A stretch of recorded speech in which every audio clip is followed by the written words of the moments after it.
शत्रुदमन, अब तो हमारे पहले वाले रूप देखने की बात छोड़ दी। भीमसेन ने कहा बहकाइए मत प्रभु, मैं बिना आपका वो रूप देखे संतुष्ट नहीं हूँगा, आप कृपा करें और मेरे सामने वो रूप प्रकाशित करें। जब भीमसेन ऐसा कहने लगे तो भगवान मुस्कुराए और बहुत जोर से आवाज की, जय श्री राम। वो भयंकर रूप धारण किया, उनकी लंबाई चौड़ाई ऊंचाई तीनों चीजें नहीं देख पा रहे भीम। कदली वन को लांघकर गंधमादन पर घुटनों तक आ गया। हनुमान बोले बस करें और बढ़ाएं। उनका इतना विशाल स्वरूप दे, लाल आंखें, विकराल दाढ़े और उनकी श्वास ऐसी चल रही थी जैसे प्रचंड तूफान चल रहा हो। बाहें तन गई क्योंकि विकराल रूप देखना चाहते, और पूंछ को हिलाकर जो फटकारा ऐसा लगा कि आकाश फट जाएगा। हनुमान जी के सामने जैसे सहस्त्र सूर्य उदय हो गए, ऐसा तेज प्रकट है। पूरे कंचन बरन विराज सुवर्ण में मेरु पर्वत 4 लाख योजन का है छाती के सामने, और ऊपर हनुमान जी। भीमसेन की आंखें बंद हो गई, घबराहट पैदा हो गई। हनुमान जी मुस्कुरा कर कहे कि मेरा ये स्वरूप अभी पूरा नहीं है, इतने में ही तुम्हारा हृदय घबरा गया, आंखें बंद हो गई। मैं इससे दुगना भी बड़ा हो जाऊं, मैं जितनी भावना करूंगा मेरा रूप उतना ही बड़ा होता चला जाएगा। जैसा मैं सोचता हूँ वैसा ही उसी समय रूप धारण कर लेता। भीमसेन जी ने देखा कि सुमेरु पर्वत को भी लांघ करके ऐसा भयंकर रूप। भीमसेन घबराहट से बैठ गए, मतलब धरती को पकड़, केवल देखने मात्र से। फिर धीरे धीरे हिम्मत के हाथ जुड़े और खड़े होकर कहा, हे महाभागवत, मेरी अब सामर्थ्य नहीं है, आप अपने रूप का स्मरण कीजिए, मैं इस रूप को नहीं देख पा रहा हूँ। प्रभु, मेरी अब नेत्रों में सामर्थ्य नहीं रहेगी कि मैं आपके स्वरूप को देख सकूं। प्रभु, भीम जी बोले, मेरे मन में एक बात आ रही है कि इतना महान बल, इतने महान आप हो और आपने रावण को मारा नहीं। ये रूप देख के तो लगता है कि प्रभु कोई आपके सामने नहीं टिक सकता। फिर भगवान श्री राम को प्रयास करना पड़ा मारने के लिए। मुझे तो ऐसा लग रहा है कि आप अगर अपने बाहुबल का प्रयोग करें तो त्रिभुवन का विनाश कर सकते। मारुति नंदन, अपनापन करके मैं पूछ रहा हूँ कि आप समर्थ होते हुए रावण को क्यों नहीं मारा, सियाजू को क्यों नहीं वापस लिया? भीम के ऐसा कहने पर कपिश्रेष्ठ हनुमान जी मुस्कुराते हुए बोले, तुम ठीक कह रहे हो, ये अधम राक्षस रावण मेरे सामने भुनगे के समान था, मैं उसे ऐसे पीस सकता था ऐसे, किंतु संपूर्ण लोकों में मेरे स्वामी की कीर्ति में बाधा पड़ जाती। हाँ, रावण ने सियाजू चुराया और हनुमान जी वापस सियाजी को लाए और रावण का विनाश किया। ऐसा नहीं, स्वयं मेरे प्रभु ने विनाश किया। ये सेवक की चतुर है। जब वापस लौट करके लंका से आते हैं तो एक सुग्रीव जी का बगीचा था जिसमें मनमानी शब्द हल पाते हैं। सूचना पहुंची कि पहरेदारों को भी पीट करके जितने भी आपके प्रधान वो सब फल खा रहे हैं। सुग्रीव जी आनंदित हो गए, बिना राम काज किए उस फल नहीं खा सकते थे हमारे सेवक, तो इसका मतलब राम काज हो गया। किसने किया?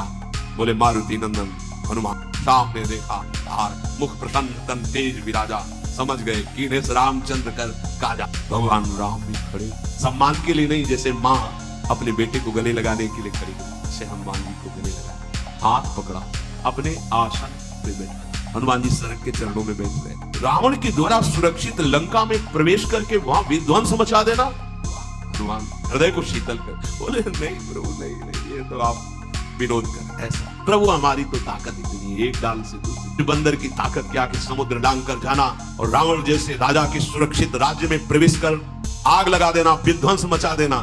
वहां मैंने देखा ये सब राम प्रताप कर रहा है, वहां मैंने आपकी कृपा को देखा, प्रभु आपका प्रताप ये सब कर रहा था। ऐसा ये महामहिमा होती। हाँ प्रभु, हम गए, ऐसा नहीं। सेवक वही जो स्वामी की यश कीर्ति को फहराए, कहीं भी मान हृदय में स्पर्श न करे। श्री रामचंद्र मेरे आराध्य देव, मेरे प्राण प्रभु, प्रीतम प्रभु हैं। सेना सहित जब रावण का वध किया, सीता जी को वापस लाए तो उनकी कीर्ति हुई, मेरे स्वामी की कीर्ति हो, यही हमारा परम धर्म है। नहीं तो रावण मेरे लिए भुनगे के समान। उस रूप में कह रहे हनुमान जी। बालक ही थे ना, तो माँ से कहा, माँ मुझे भूख लगी है, कुछ खाने को। तो बोले जो लाल फल, सुबह का टाइम था, वही पाना, मतलब मीठा लगेगा, अच्छा रहेगा। तो आकाश की तरफ देखा तो लाल लाल अरुणोदय हो रहा था। भगवान सूर्य लील गए, अरे सब देवता प्रकट हो गए महाराज, अब ये कोई भले खा ले। बाल्यावस्था में सूर्य भगवान को, महाबली महाप्राज्ञ, तुम अपने भाई का प्रयोग एवं हित करने में तत्पर रहो। हनुमान जी ने भीम से कहा, वायु देवता सदैव तुम्हारी सुरक्षा में है, तुम उनके पुत्र हो। मैंने इसलिए यहाँ रोका है कि आगे सौगंधिक वन ये दिव्य देवताओं द्वारा, बड़े बड़े ऋषि मुनियों द्वारा सेवित है, कहीं ऐसा ना हो जाए कि तुम्हारे द्वारा अपराध बन जाए, कोई ऋषि शाप दे दे। और तुम जिस फूल के लिए आए हो वो फूल का ये रास्ता है, यहाँ से सरोवर मिलेगा, शास्त्रों फूल है, बलवान हो, तुम ले सकते हो जाकर, पर इस मार्ग से मत जाओ क्योंकि यहाँ तुम्हें साप मिल सकता है। जब किसी देव वन में प्रवेश करे तो वहाँ मंत्र जाप करते हुए और नमस्कार मुद्रा में प्रवेश करे। तुम यहाँ न मंत्र जाप कर रहे थे न नमस्कार मुद्रा थी, बल ऐसा नहीं। आगे जो देव मार्ग में ऐसे नहीं चलते। ये जो तुम दुस्साहस कर रहे थे ठीक नहीं। हनुमान जी ने धर्म का पालन करो, स्वधर्म में स्थित रहो, श्रेष्ठ मार्ग पर चलो। धर्म को जाने बिना कोई भी कार्य नहीं करना चाहिए। पहले जानना चाहिए कि धर्मयुक्त है मेरे लिए कि नहीं। हे भीम, मैं तुम्हें बता देता हूँ कि बिना ज्ञान वृद्ध महापुरुषों की सेवा किए बृहस्पति जैसे विद्वान के लिए भी तत्वबोध होना बहुत कठिन है। हनुमान जी महाराज के बृहस्पति के समान ज्ञानी हो तो भी उसे तत्वबोध नहीं हो सकता जब तक वो ज्ञान वृद्ध तत्वबोध प्राप्त किए महात्मा का। इस मार्ग में, भगवत मार्ग में अवस्था का सम्मान नहीं होता, स्थिति का सम्मान होता। 16 वर्ष की अवस्था सुखदेव जी की, 10,000 वर्ष तपस्या करने वाले महात्मा साहब खड़े। उसमें भगवान श्री कृष्ण द्वैपायन व्यास जी भी हैं, वशिष्ठ जी भी हैं, बड़े बड़े महापुरुष। भगवान व्यासदेव जी के पिता श्री पराशर जी भी हैं। क्यों? सुखदेव जी गर्भ से ही बोध संपन्न महापुरुष, गर्भ से ही महान वैराग्य युक्त है।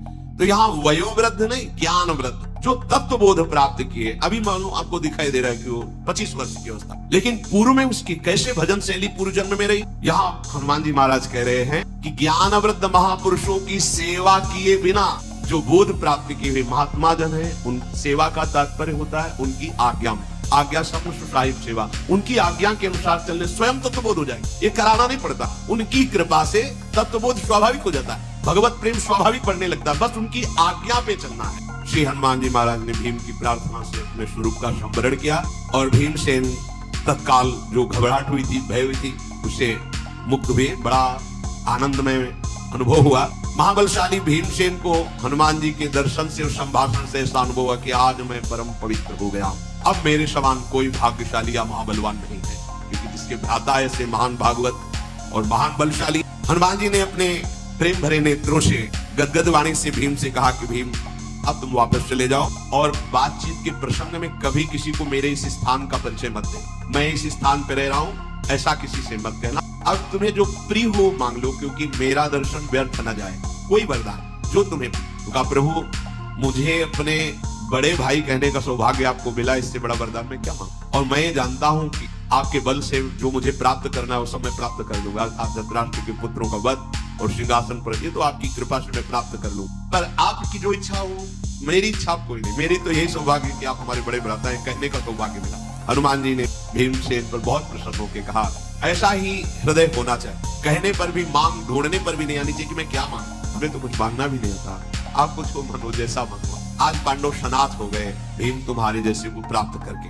हनुमान जी महाराज ने कहा, महाबली आगे महान युद्ध होने वाला है। मैं अपनी तरफ से कह रहा हूँ, समय में अर्जुन की ध्वजा में बैठूंगा और मैं ऐसी गर्जना करूंगा कि सामने वाले वीर का हृदय भय युक्त हो जाए, बल रहित हो जाए। वो मारा तो मेरी ही गर्जना से जाएगा, निमित्त मात्र अर्जुन बनेंगे। मैं जब ध्वजा पर विराजमान होऊंगा तो ऐसी वक्र दृष्टि से देखूंगा कि सामने जो शत्रु पक्ष के वीर हैं उनकी आयु का नाश हो जाएगा। कपि प्रवर हनुमान जी ऐसा कह के तत्काल अंतर्धान हो गए और भीम उनके बताए हुए मार्ग से आगे बढ़े।